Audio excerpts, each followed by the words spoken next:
அத்தியாயம் 2. முதல் தடவை பவானியை பார்த்ததும் கூட இதே மாதிரி அழுத கோலத்தில்தான். பவானி முழங்காலில் முகம் புதைத்து சுவரோரம் உட்கார்ந்திருந்தாள். நிறைய அழுதிருப்பாள் போல.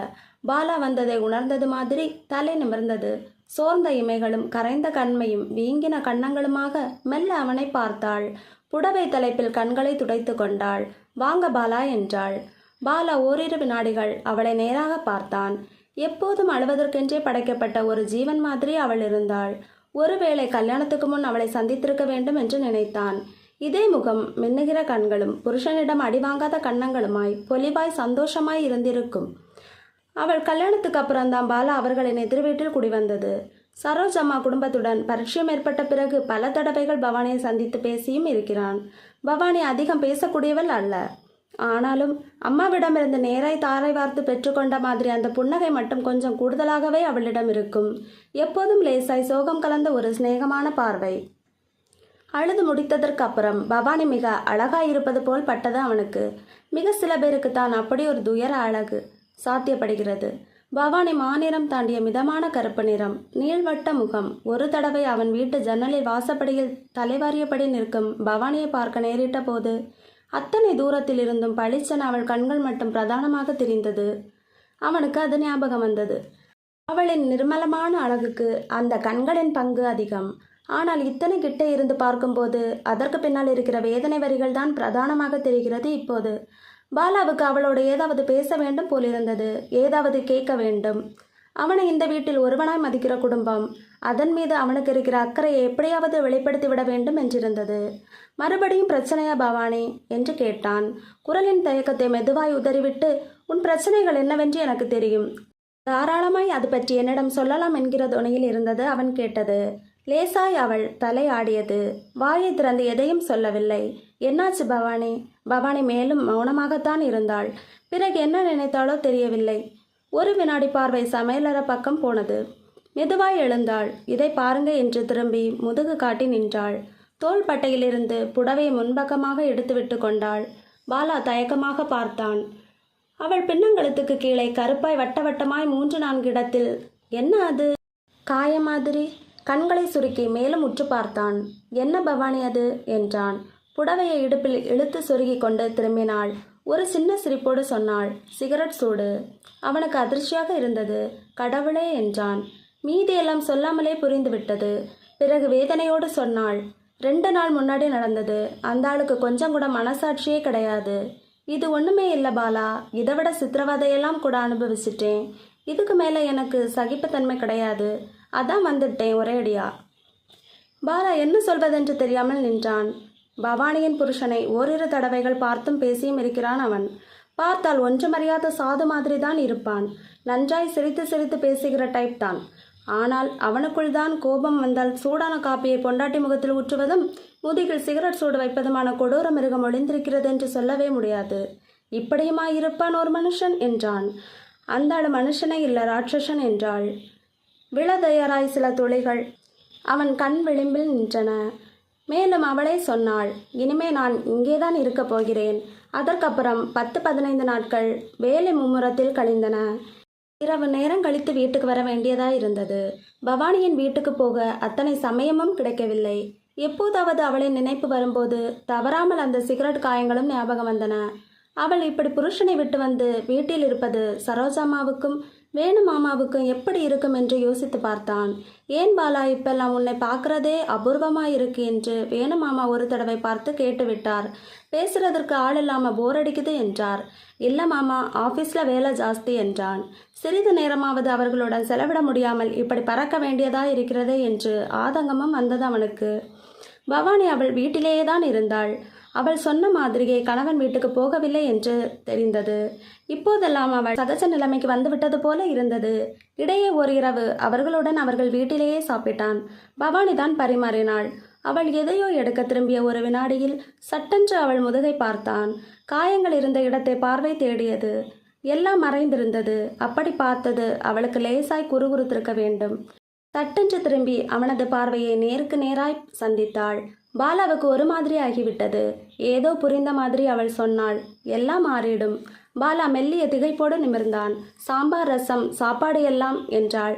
தொடர்ந்து, அவன் ஆசுவாசமாய் ஒரு பெருமூச்சு விட்டான்.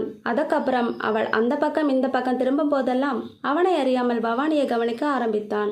அவன் மனதில் பவானியை வேறாய் கொண்டு சின்ன செடியொன்று துளிர்க்க ஆரம்பித்திருந்தது. இனி அவள் என்ன செய்ய போகிறாள்? அம்மா வீட்டிலேயே நிரந்தரமாய் இருக்கப் போகிறாளா? வாழவெட்டி என்று சொல்வார்களோ? அது மாத்திரமா? எல்லாருடைய அனுதாபத்தையும் சம்பாதித்து கொண்டு பாலாவுக்கு ஏனோ மனசெல்லாம் கலங்கின மாதிரி இருந்தது. அவள் வாழ்க்கை எது நல்லதென்று படுகிறதோ, எது அவளுக்கு சந்தோஷம் தருகிறதோ அதை அவள் தீர்மானிக்கட்டும். நான் வெறும் அபிப்பிராயமோ ஆறுதலோ தான் சொல்ல முடியும். மற்றவை அவள் கையில்தான் இருக்கிறது. அவள் போராட்டத்தின் முடிவை அவளே எடுக்கட்டும். நான் என்ன செய்ய முடியும்? நடுவில் ஒன்றை ஒன்று செய்ய முடியும் என்று தோன்றியது. நினைத்ததும் ஒரே நேரத்தில் குழப்பத்தையும் சிலிர்ப்பையும் தருகிற விஷயமாக அது இருந்தது. நொடியில் மிக மெல்லிதான குறுகுறுப்பை நெஞ்சுக்குள் படரவிட்டு போனது அந்த நினைப்பு. உடனே அதை கலைக்க முயற்சித்தான் பாலா. ஆனால் அப்போது தொற்றி கொண்டு விட்டாது. தொலையாமல் கலையாமல் மனதோடையே ஒட்டி கொண்டு விட்டது. ஒரு திடீர் பரபரப்பில் இதய துடிப்பு அதிகரித்த மாதிரி உணர்ந்தான். சீனியை பார்த்தபோது அந்த எண்ணத்தை சொல்லலாம் என்று தோன்றியது. அதற்குள் சீனியே பாலாவின் முகத்தை படித்துவிட்டு, நீ நார்மலாக இருக்கிற மாதிரி தெரியலையே என்றான். ஒண்ணுமில்லடா என்று பாலா முதலில் சொன்னாலும் அப்புறம் தயக்கத்தை விட்டு பேசினான். பவானியை பற்றி சொன்னான்.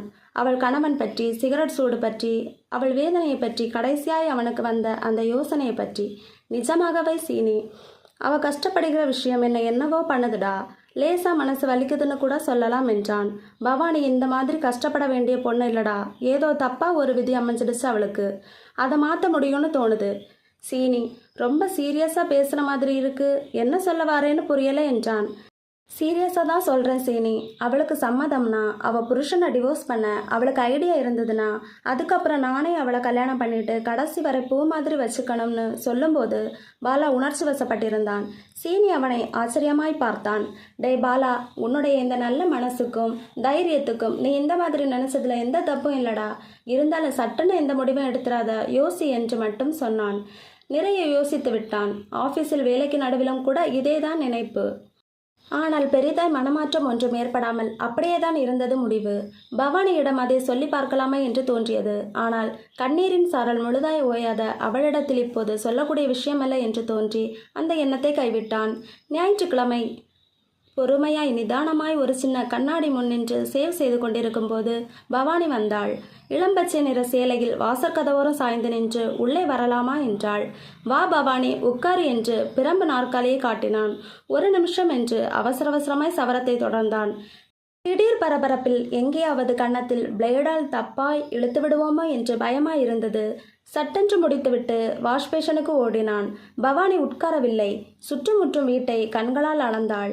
மெதுவாய் நடந்து சுற்றி பார்த்தாள். பாலாவுக்கு அறை அலங்கோலமாய் இருக்கிறதே என்று கவலை வந்தது. அங்கங்கே தூக்கி போட்ட துணிகள், படித்து வீசின புத்தகங்கள், கலைந்த படுக்கை, மடித்து வைக்கப்படாத பெட்ஷீட்.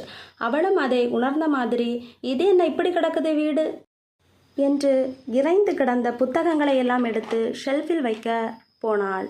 பின்னர் என்ன நினைத்தாளோ, மறுபடி அவற்றை பழைய இடத்திலேயே கலைத்து போட்டாள். பேச்சுலர் ரூம்னா இப்படி தான் இருக்கணும், அதை கலைக்கக்கூடாது என்றாள் சிரித்தபடி. தொடர்ந்து சும்மாத்தான் வந்தேன் என்றாள். மறுபடி ஓரிரு வினாடிகள் ரூமுக்குள்ளேயே உலாத்திவிட்டு சரையல் என புறப்பட்டு போய்விட்டாள். ஒரே ஒரு நிமிடம்தான் அவள் அந்த வீட்டுக்குள் இருந்தது. ஏதோ நாள் முழுவதும் அங்கேயே இருந்த மாதிரி ஒரு உணர்வு பாலாக்கு. பாலா அவளுக்காக எடுத்து போட்ட பிரம்பு சேரில் சாய்ந்து கண்களை மூடிக்கொண்டான். பவானி என்று ஒருமுறை மனதிற்குள் சொல்லி பார்த்து கொண்டான். பாலாவுக்கு உடனே பவானியை பார்க்க வேண்டும் போல் இருந்தது. யோசிக்காமல் சட்டென எழுந்து வீதியை கடந்து எதிர் வீட்டு படி ஏறினான்.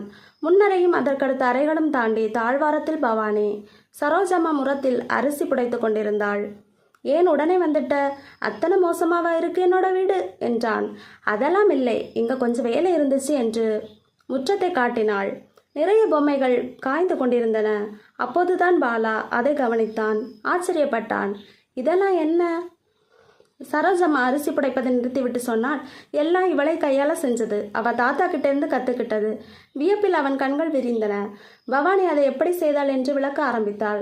கடைகளில் கிடைக்கிற அல்லது வீட்டில் வேண்டாம் என்று தூக்கி எறியப்படுகிற பொருட்களையெல்லாம் வைத்து ஒட்டியோ பின்னியோ இவைகளையெல்லாம் செய்வாளாம். அதற்கென்று சில உபகரணங்கள் வைத்திருக்கிறேன் என்றும் சொன்னாள். பாலா பக்கத்தில் போய் அவற்றை எடுத்து பார்த்து பிரமித்தான். இன்னும் இருக்கு என்று பவானி வீட்டுக்குள் ஓடினாள். அவள் செய்திருந்த பொம்மைகள் அத்தனையும் அள்ளி வந்து கடை பரப்பினாள். தோளில் ஏறுடன் உழவன், தவழ்கின்ற கண்ணன், சாய்வு நாற்காலியில் ஒய்யாரமாய் புத்தகம் படிக்கிற குழந்தை, இடுப்பில் குடத்துடன் வளைந்த பெண், பறவைகள், நாய், பூனைக்குட்டி எல்லாம் இருந்தன. எனக்கொன்று பண்ணிக்குடேன், செல்ஃபில் வச்சுக்கிறேன். உங்களுக்கு இல்லாததா என்றாள் பவானி. ரெக்கை விரிச்சுக்கிட்டு பறக்கிற மாதிரி ஒரு புறா பண்ண முடியுமா? ரைட், ஆகட்டும் என்று எழுந்து பின்பக்கம் கிணற்றடிக்கு போனாள். அவன் பவானி போவதையே பார்த்து கொண்டிருந்தான். பாலா சிறிது நேரம் பொம்மைகளை பார்த்து கொண்டிருந்து விட்டு பிறகு அவனும் பின்பக்கம் போனான். பவானி தண்ணீர் இறைத்து தொட்டியில் நிரப்பிக் கொண்டிருந்தாள். அவள் பின்னால் போய் நின்றான் பாலா. நான் வேணா இறைச்சி தரட்டுமா என்றான். குரல் கேட்டு திரும்பி சிரித்தாள் பவானி. பரவாயில்லை, வேண்டாம். பவானி கயிற்றை இழுத்து விட பிளக் பிளக் என்ற பித்தளை குடத்தின் தண்ணீர் நிரம்புகிற சத்தம் கேட்டது. அவன் கிணற்றுக்குள் எட்டி பார்த்தான். அந்த இடைவெளியில் பவானி ஒன்று சொல்லட்டுமா என்றான். என்ன சொல்லுங்க என்று நிரம்பின குடத்தை இரு கைகளாலும் மாறி மாறி இழுக்க ஆரம்பித்தாள். பாலா தீர்மானித்தான் அதை சொல்லிவிடலாம் என்று திடீரென்று தோன்றிவிட்டது. பொறுமை ஒரு வினாடியில் எல்லைக்கோட்டை தகர்த்து கொண்டு விட்டது. சட்டென்று அதை சொல்லியும் விட்டான். அவனே நம்ப முடியாத ஒரு கணம் அது. பவானி, நீ விரும்பினா உன்னை நான் கல்யாணம் பண்ணிக்க தயாராக இருக்கேன். பவானி திகைப்பில் சட்டென்று கைகளை விட்டுவிட்டாள். குடம் வெகு வேகமாய் கயிற்றை இழுத்து கொண்டு கீழ் நோக்கி போனது. மறு வினாடி பொம்மென்று அது மூழ்கும் சப்தம் கேட்டது.